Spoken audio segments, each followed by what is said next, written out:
spread his arms without the slightest hesitation, shielding Lila behind him, blocking all danger with his own body. And just like that, I am completely abandoned by him. The monster's stench hits my face, but it is nowhere near as nauseating as the scene before me. I am not afraid of dying in the monster's jaws. I only hate myself for being so blind as to ever fall in love with a man like that. The beast's fangs are inches away, but I refuse to die here.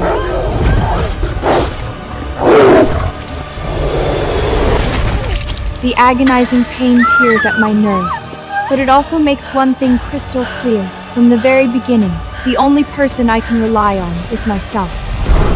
Thanks to her screaming, Thorn finally snaps out of it, taking it down with a few lethal strikes.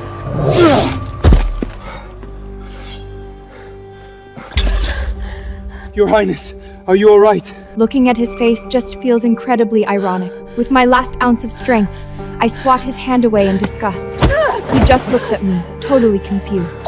Thorn has no idea. I used to revolve my whole world around him. But now, my heart is completely dead. I give him one last cold glare before my strength gives out entirely. And everything fades to black. When I wake up, before I can even catch my breath, that nauseating sobbing fills my ears again. Sister, I'm so sorry, it's all my fault. I shouldn't have knocked your sword away. But Thorn, you're my sister's personal guard. Why did you instinctively protect me when things got dangerous? My sister got hurt so badly because of me, she's definitely gonna hate me even more. Your Highness, it all happened so fast. Princess Lyra was closer, so my instincts kicked in to protect her first. Besides, aren't you partly to blame? If you hadn't scared Lyra during the duel, her sword wouldn't have snapped the monster's chains. Instincts, right? You can't fake your gut reaction in a life or death moment. I furiously tell them to get lost, but I accidentally knock over the candlestick. She yelps, looking even more victimized. Sylvia! Are you crazy? A tiny spark hits Lyra's dress, and he acts like the sky is falling. Watching him frantically carry her away, I finally let go of all hope for him. Whatever. Nothing and no one in this royal city will have anything to do with me soon anyway, because today is the day I leave for the Elven Forest. There is no place left for me in this huge palace. I take one last look at the contract signed with the Demon Lord and walk away. It is not like anyone will care anyway.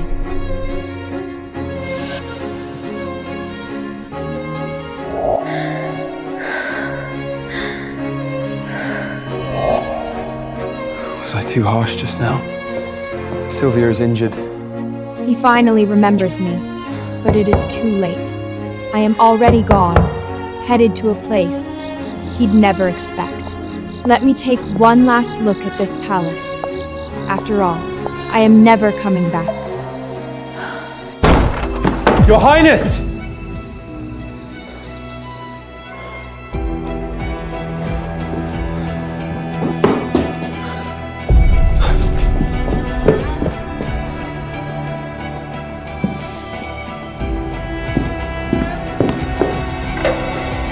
Thorn finally realizes I am leaving, but it is all too late.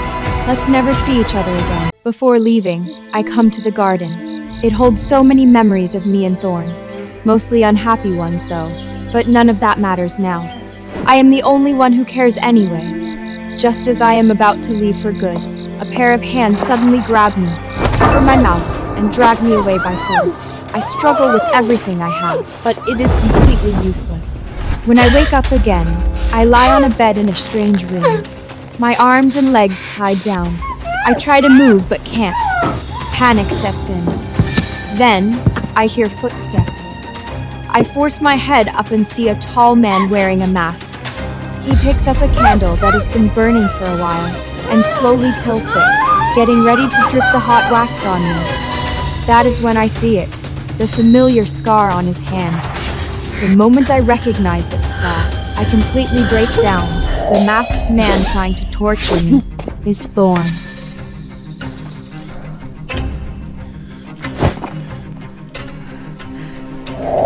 keeps torturing me, but it seems like his anger still isn't satisfied. The physical pain is one thing, but the way he looks at me with those cold, dead eyes. That is when I realize Thorn never even reads the letter I leave. To him, Lyra is the only one who matters. Just because I accidentally spilled a drop of wax on Lyra last time, he personally burns me 99 times. Thorn, you really won't let her suffer, even the slightest grievance, will you? Even if it means destroying me. I wake up to a piercing, agonizing pain. I trembled while my hand reaching for the large burn scars on my chest. Those are the 99 drops of wax Thorn personally dripped on me last night, hiding behind a mask, just to vent his anger for his precious Lyra. Ironically, right now, he stands by my bed with that same cold face. What does he want? Is he here to mock me? I don't even want to look at him, but he refuses to leave. For a split second, I actually think he feels bad for me, or maybe feels guilty. But his next sentence reveals his true motive. Could you give me the scar healing potion? Lyra's been burned. Lyra. Always Lyra. Thorn, my chest is completely covered in burn scars. Can you not see? Lyra got a tiny drop and I am dying. Thorn really is heartless. He acts disgusted, just looking at my wounds. Whatever. I don't want to argue with him anymore. If he wants that medicine so badly, he can take it. Once I'm in the fantasy forest, no one's going to care about my scars anyway. Watching him walk away with that medicine without a single look back, the very last shred of hope I have for him completely shatters. Even the passing maids are laughing at me, the unfavored princess. They're openly gossiping about how everyone is so heartbroken over Lyra's tiny scratch, while I'm severely injured with absolutely no one by my side. They're stating facts, and I can't argue with them, but it still hurts. My injuries haven't fully healed, so I need to rest for a few more days before heading to the fantasy forest. During this time, besides my maid, not a single person visits me, Thorn included. Just as I wallow in my sadness, Thorn shows up. He brings a festival invitation. Your Highness, the festival is tomorrow, and Princess Lyra really hopes you'll accompany her. She said since you're leaving soon, this will be the last time. Wait, Your Highness, where exactly are you going? Seems he still doesn't know. It's nothing, just a trip. See, Thorn will never bother asking more. He only cares about his beloved Lyra. Do you really want me to go? I ask him if he really wants me to go, and he doesn't even try to hide it. Since it's what Princess Lyra wants, then yes, I think you should go. See, she is the only one in his heart. He loves her so much that he'll make sure whatever she wants happens. Fine, have it your way. It is the last time anyway. Just like everyone wants, I attend the festival with Lyra. It is so obvious how happy Thorn is by her side. I have never seen him smile like that before. So being with Lyra makes him that happy. Thorn, would you ever feel sad about my fate? Forget it. Even if you know I marry the Elven King, you probably won't care. Just like at the tea parties, they start talking about Lyra's ideal husband, and Thorn listens so intently. The one I love must be a hero who can go to the edge of the fantasy forest and pick the legendary demon flower for me. I see a look of absolute resolve cross Thorn's face. I know exactly what he thinks, but it doesn't matter anymore. The grand prize for this year's festival is different, an ever-glowing crystal lamp. It is exactly what I need. They say the fantasy forest is pitch black, and with this lamp, I won't have to be afraid of the dark. But the competition requires teams of 2, and each kingdom can only enter 1 team. I turn to look at Thorn, but once again, I overestimate my place in his heart. With Lyra here, there is no way he'll team up with me. This crystal lamp is so gorgeous. Thorn, can you win it for me? Of course, Princess Lyra. It would be my absolute honor. I stop them and say I want the lamp, but Lyra just pouts and tugs on Thorn's sleeve. He folds instantly. Your Highness, Princess Lyra has always loved beautiful things. You should let her have this. He actually tells me to give up the one thing I need most to Lyra. I yell back. Lyra doesn't even want it! She only wants it because I do! She's just trying to compete with me! But Thorn just shields Lyra tightly and scolds me. Your Highness! Princess Lyra is kind-hearted. Why would she compete with you? Not everyone is as petty as you. Petty like me. So in Thorn's eyes, I am just a complete villain. Watching them walk away arm in hand, my heart shatters into a million pieces. Thorn, you can keep the lamp, and you can keep her. I am done with both of you. Back at the palace, I can't sleep for the longest time. Probably because I am too heartbroken. I wander the halls, replaying old memories of me and Thorn. Then, out of nowhere, I run into him coming back injured. I instinctively rush to check on him. Are you alright? I'm fine. I just took a fall. Those are clearly thorn wounds from the demon flower that grows at the edge of the fantasy forest. It all makes sense now. Just because of one passing comment Lyra makes at the festival, Thorn risks his life to pick that flower for her. Sylvia, you really are a delusional fool. Fine, just leave. There is no place for you in this castle anyway, and definitely no place for you in Thorn's heart. Whatever. My father calls me in today to confirm the final ceremony, but I don't expect to run into Lyra here. Sylvia, you can never beat me at anything.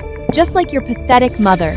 Just like my mom took everything from yours, I'm going to take everything from you. Did you know? Thorn stayed up all night picking this for me, just to make me smile. You're exactly like your mother, destined to lose. She wants to piss me off, and it works! I couldn't take it anymore and slapped Layla. She fell to the ground at once. At Sylvia! this point, how can I not see it? This is all just another act by Lyra, her classic trick. No one is on my side. I'll never forget the way Thorn looks at me. He doesn't care about my feelings at all, dumping all his rage over Lyra's injury entirely on me. Sylvia! You've gone too far. Someone like you doesn't deserve to be loved. That is the first time Thorn actually calls me by my name, and it is just to say something so vicious. I don't deserve love. Well, they certainly don't deserve mine. After today, I am leaving this city and Thorn behind for good. Forget it, Sylvia. Just say goodbye. There is nothing here worth staying for. Just as I am saying my goodbyes, Thorn actually comes to find me.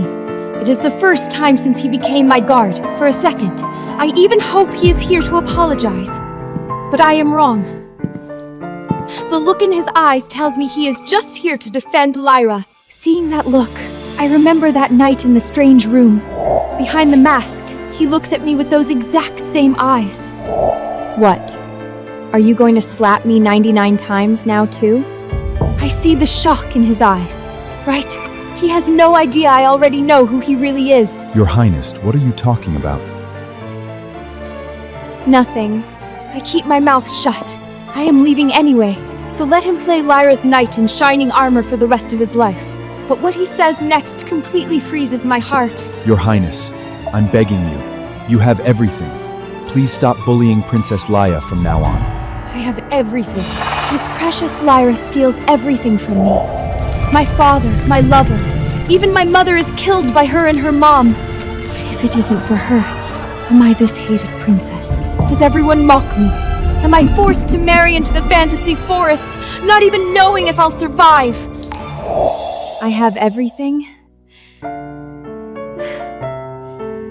Tell me, Thorn. What exactly do I have right now? I look at him with tears in my eyes, but he doesn't care. He just keeps making excuses for Lyra. He even thinks I blame her for stealing him from me. He tells me his heart is small and only has room for Lyra, and that I should just let go. I get it. So I decide to let go. Goodbye, Thorn. Tomorrow you can finally be with your beloved Lyra. I won't be in your way anymore. When I tell him I am letting go, Thorn visibly breathes a sigh of relief. For the first time, he actually smiles at me. Then he notices my packed bag sitting in the corner. Your Highness, are you heading to the Summer Palace for a while? Thorn, you really still have no idea what is about to happen. You actually think I am just taking a vacation. But that is fine. At least I won't have to watch how happy you are to be with her. Yeah, I'll go pack my things right away. No need. You're still hurt. Stay in the city this time. I'll just find another guard. I see it. I see that flash of joy in his eyes. Your Highness, while you're away, could I be reassigned to guard Princess Lyra? He really is thrilled. He can stay by Lyra's side. Sometimes, I am actually jealous of Lyra. She has Thorn completely wrapped around her finger. I agree. He doesn't matter to me anymore. sure. Go protect whoever you want.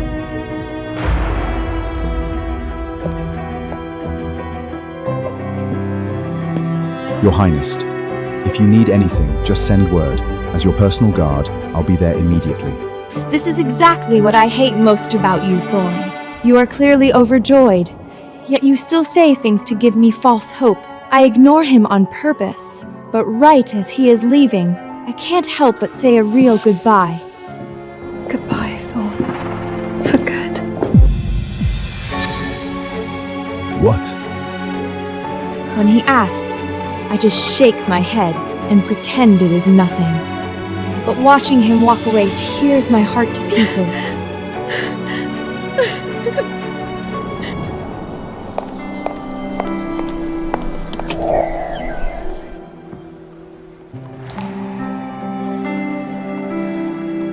Goodbye, Thorn. I hope we never see each other again.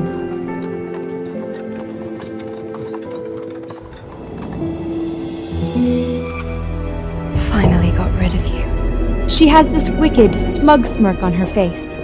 She is so full of herself that she doesn't even notice Thorn walking up behind her, holding a cake and looking genuinely happy. Still, I can't believe you managed to walk away with half the treasury. But what good is money anyway? Marrying the Elven King and going to the fantasy forest? You won't even live long enough to spend it. Lyra, what did you just say? Click the link below. You can watch the entire series.